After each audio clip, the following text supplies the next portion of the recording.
नमस्कार, central news में आपका स्वागत है। मैं वर्तिका सक्सेना।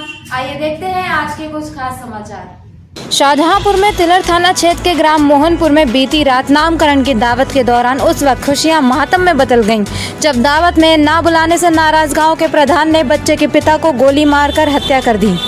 गोली चलते ही मौके पर अफरा तफरी मच गई। गंभीर रूप से घायल युवक को परिजन आनंद फानंद में मेडिकल कॉलेज ले गए, जहां डॉक्टरों ने उसे मृत घोषित कर दिया। ग्रामीणों के अनुसार गांव के ही रहने वाले अवनीश राठौर के घर उनके बेटे के नामकरण की दावत चल रही थी। ग्राम प्रधान को दावत नहीं दी गई।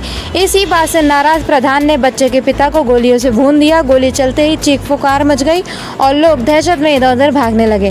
गोली लगने के बाद परिजनों ने गोली मारने वाले ग्राम प्रधान को मौके पर ही पकड़कर पुलिस के हवाले कर दिया। ये अभी तक ये जानकारी प्राप्त हुई है, थाना तिलर क्षेत्र में एक गांव में मृतक के बेटे का नामकरण संस्कार था।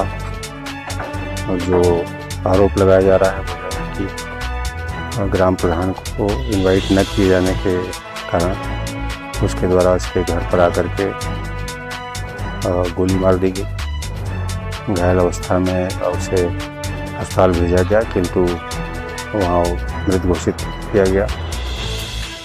मृतक के परिजनों द्वारा आरोपित को पकड़ लिया गया था। पुलिस द्वारा मौके पर आकर के उसको हिरासत में लिया गया है। उसको भी चोटें आई हैं और वो उपचार के लिए रेफ़र किया गया है। अभी पोस्टमार्टम रिपोर्ट और जो भी तहरीर प्राप्त होती है उसके अनुसार विधिक कार्रवाई की जाएगी और समस्त घटनाक्रम का कारण ज्ञात किया जाएगा।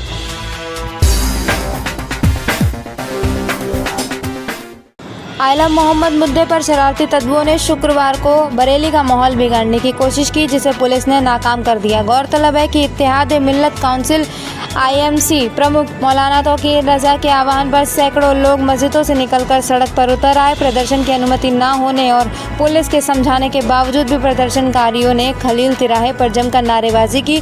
पुलिस ने भीड़ को आगे बढ़ने से रोकने की कोशिश की, तभी प्रदर्शनकारियों ने अचानक पथराव शुरू कर दिया। उपद्रवियों ने 2 बाइकें तोड़ दी और एक दुकान को भी निशाना बनाया।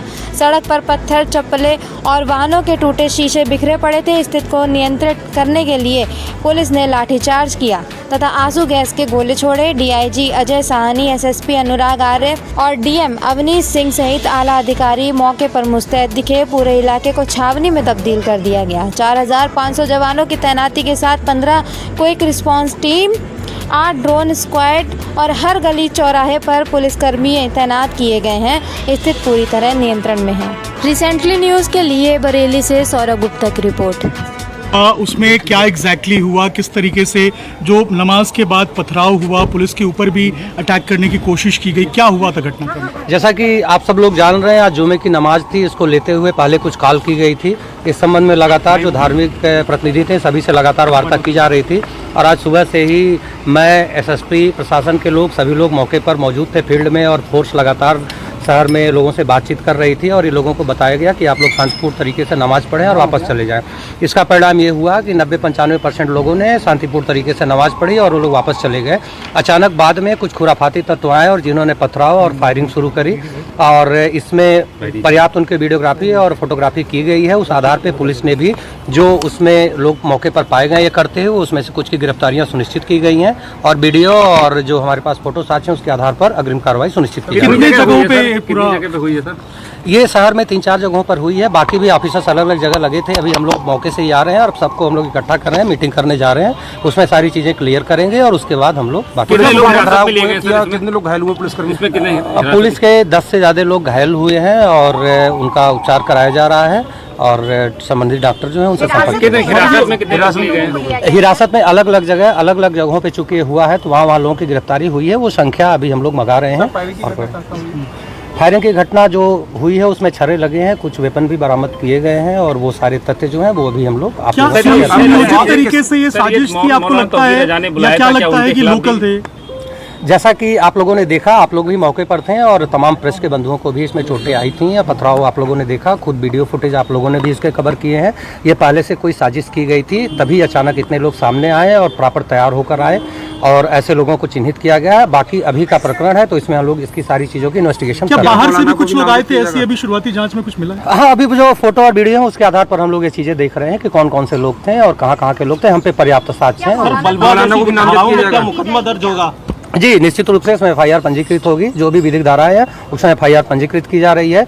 और जैसा आपने पूछा, जो भी लोग थे इसके पीछे सभी को हम लोग सामने लाएंगे और जो भी जिम्मेदार हैं सबके खिलाफ तौकीर रजा ने ऐलान किया था, तौकीर रजा के खिलाफ कार्रवाई कहने पे आए थे, क्या उनको भी नाम दर्ज किया तौकीर जाएगा? रजा पे कार्रवाई होगी? मैंने आपको पहले ही बता दिया कि हम लोग लगातार धार्मिक प्रतिनिधियों से संपर्क कर रहे हैं और ये पहले से प्री प्लान्ड वे में किया गया है। जो भी लोग इसके पीछे हैं, जिन्होंने भी कॉल की थी, किसी को भी बख्शा नहीं जाएगा। एक कंफ्यूजन भी चल रहा है सर, क्या इसकी परमिशन दी गई थी या फिर नहीं, किसी प्रकार की कोई परमिशन नहीं थी और सबको पहले बता दिया गया था कि यहाँ किसी प्रकार की कोई परमिशन नहीं है। और ये मानते हुए 90-95% लोग ये बात को समझ भी गए थे और सब लोग नमाज पढ़ने के बाद अपने घर और अपने काम पर वापस लौट गए। बाद में कुछ प्लान्ड हुए खुरापाती तत्व हैं जिनके खिलाफ कार्रवाई की जा रही है। सर, इसमें मुकदमे अलग अलग जगह दर्ज किए जाएंगे क्योंकि कई जगह ये घटनाएं जी, हुई हैं। निश्चित रूप से जहाँ जहाँ ये घटनाएं हुई हैं और जिन जिन जगहों पे चोटें आई हैं लोगों को, जहाँ जहाँ विवाद हुआ है, हर जगह मुकदमे पंजीकृत किए जा रहे हैं। लगे हैं क्या पुलिसकर्मियों को लगे हैं? जी लगे हैं, पुलिसकर्मियों को भी पुलिसकर्मियों लगे को हैं। कितने- अलग अलग जगह हमारी फोर्स लगी हुई थी। अभी सारी संख्या हम लोग इकट्ठा कर रहे हैं, फिर अभी थोड़ी देर में आप लोगों से सारी चीज़ हम लोग शेयर कर लेंगे। ठीक है, थैंक यू।